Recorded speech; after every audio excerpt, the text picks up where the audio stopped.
chegar ao final com o julgamento, encaminhamos ou não. Muitas vezes aquele atendimento, e é uma coisa que até dói quando a reclamação é do atendimento grosseiro, mas às vezes a defensora é até elogiada, tem vários elogios, aí um reclama. Então, aquilo está fora do contexto, aquilo ali não tem como seguir. Mas também tem aquela que é reiterada. Então, isso a gente junto mostra, quadro, exatamente, né, mostra o quadro e mostra que precisa alterar. Ou existe alguma falta de adaptação com o setor, uma falta de estrutura, alguma coisa que precisa melhorar para o desenvolvimento do trabalho, então isso tem que ser levado em consideração. Mas lá na ouvidoria aqui do Rio, nós ouvimos todos eles, instauramos o procedimento quando é mais grave, para ouvir pessoas, ouvir o assistido, testemunho, para depois prosseguir. Talvez por isso eu ainda não consegui com os 7 dias. Doutor William, rapidamente, que a gente precisa ir para o intervalo. Em São Paulo também há essa filtragem prévia ou todas as queixas são encaminhadas? A gente chama de juízo de admissibilidade, né?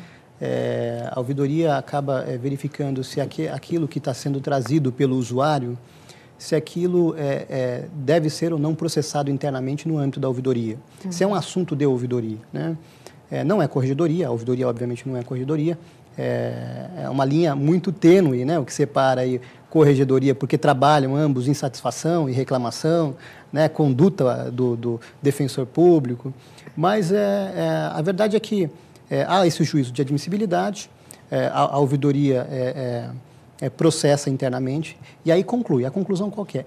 Que órgão será o responsável, no caso daquela reclamação, ter fundamento em recepcionar aquilo, né? Às vezes é corregedoria, às vezes é um tema não trabalhado ainda pela Defensoria Pública, que não tem fundamento às vezes, mas que a reclamação do usuário gera necessariamente um encaminhamento, como, por exemplo, a normatização interna de uma rotina administrativa para aquela situação, né? Então, é muito interessante essas questões. Bom, a gente volta aqui com esse assunto, inclusive falar do papel da corregedoria e a ligação com a ouvidoria, mas no próximo bloco. Até já.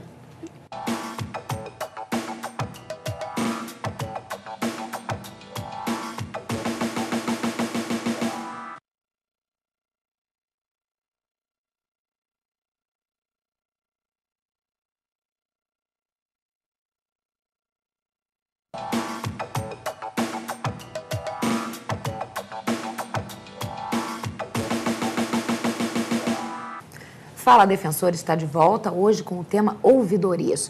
No bloco anterior falávamos sobre a confusão que às vezes as pessoas fazem entre o papel da ouvidoria e o papel da corregedoria. Qual é a diferença e qual é a ligação? Elas trabalham, na verdade, muito interligadas, não é isso, doutor Marco Antônio?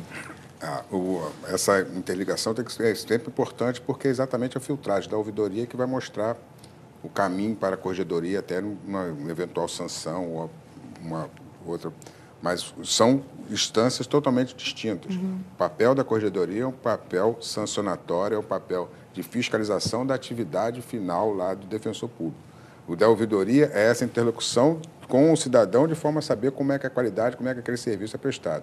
E, eventualmente, e não raras vezes, pode vir uma reclamação que até chegue a uma falta funcional, e isso deve ser tratado pela corregedoria, que é a instância própria. Estará sindicância, de forma a levar até para o Conselho Superior, que é onde deve ser aplicado com eventual sanção.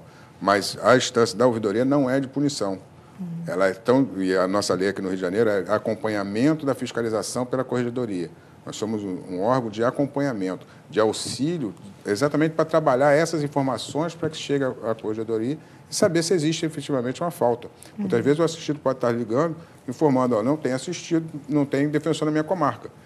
Muitas vezes não tem, porque não temos número suficiente para designar, e nós informamos, e se é uma situação, a comarca relevante, nós levamos isso para o defensor público geral, de forma que possa ser designado dentro do trabalho, ou muitas vezes tem defensor designado e ele não compareceu. E aí nós precisamos dessa interlocução com a corregedoria. Foi informado, está de licença, foi informado que não foi trabalhar, ou se não, está informado agora que o defensor faltou numa situação. Então, essa situação é muito... Essa linha de proximidade é muito de trabalho, tem que ser essa interlocução, tem que ser fácil. Eu costumo até brincar, numa reunião com o defensor, eu falei, aí para o assistir, nós somos corregedoria, que ele quer punir. E para o colega, muitas vezes, ele fica com a sensação de que é o dedo duro, né? E, na verdade, não é isso. Nós estamos exatamente nessa linha para tentar aperfeiçoar esse serviço de forma que o cidadão possa ser bem atendido e o nosso serviço possa ser melhor prestado, com uma melhor estrutura, dentro daquele razoável de dignidade para o assistido e para o defensor também. E acho que só para as pessoas guardarem bem, acho que a gente pode... O ouvidor ouve, a corregedoria corrige. Não é mais ou menos por aí, para facilitar o raciocínio. Gostaria de passar aqui para o doutor William. A gente estava falando no outro programa também sobre esse tema ouvidorias, e ele estava comentando que ele é uma pessoa assim, externa à instituição. Ele não é um defensor público, ele é um advogado. Então, eu gostaria justamente de saber como é que é feita a escolha de um ouvidor. Isso de forma geral, eu não vou nem... claro, o foco aqui é defensoria, mas de forma geral. Como é feita? Existe um trabalho também de formação do ouvidor? Doutor William, você falou de uma lista tríplice, né? No caso da ouvidoria da Defensoria Pública em São Paulo, há um procedimento diferenciado das demais ouvidorias em São Paulo, né? No caso da ouvidoria da Defensoria, é similar à ouvidoria da Polícia e à ouvidoria do município.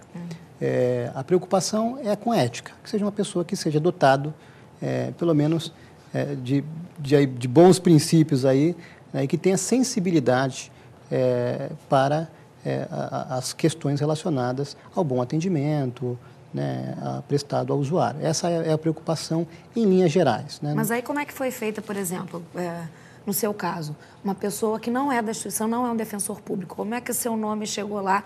E as outras pessoas que compunham a lista tríplice, que na verdade foi escolhida por quem? O senhor foi escolhido por quem? Sim, quem escolhe... Pelo governador, pelo defensor público geral? Quem escolhe é o governador do estado de São Paulo.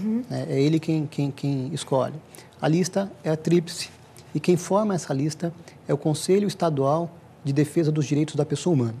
É um conselho composto por 6 representantes da sociedade civil organizada, geralmente ONGs que trabalham temas de defesa dos direitos humanos, 2 representantes da Ordem dos Advogados do Brasil, um representante da magistratura, que no caso é um desembargador do Tribunal de Justiça de São Paulo, e um representante do Poder Executivo e um deputado estadual que representa o Poder Legislativo, né? Há também representantes da Defensoria Pública que, nessa ocasião da escolha do nome do ouvidor da Defensoria Pública, preferiu se abster, né, porque achava que era uma questão ética, não se envolver na escolha. E aí o Conselho vai mapear dentro de pessoas que discutem defensorias públicas, de pessoas que discutem o acesso à justiça, né, quem tem o perfil, e aí a partir dessa discussão, que pode inclusive ter indicações de pessoas de fora do Conselho, né, para que seja levado em consideração também, se forma essa lista. Essa lista é encaminhada ao governador do estado de São Paulo, que tem um prazo de 30 dias para escolher o ouvidor. Entendi. No caso, por exemplo, os seus concorrentes, digamos assim, eram também da área jurídica, pelo menos, ou não? Porque no seu caso, pelo menos, advogada, na área jurídica. Isso. Eu na primeira lista, fui reconduzido ao cargo, estava há 2 anos, venci o mandato, passei por um processo semelhante, eleitoral semelhante, e novamente fui escolhido para ficar mais 2 anos, e aí não pode mais ser reconduzido. Mas na primeira lista havia uma socióloga e uma advogada que compunham a lista comigo. E na segunda lista, repetiu, não eram as mesmas pessoas, mas também era uma socióloga e um advogado, né? E um advogado, além de mim. E no caso aqui do Rio, aqui do Rio de Janeiro, nós adotamos a ouvidoria interna.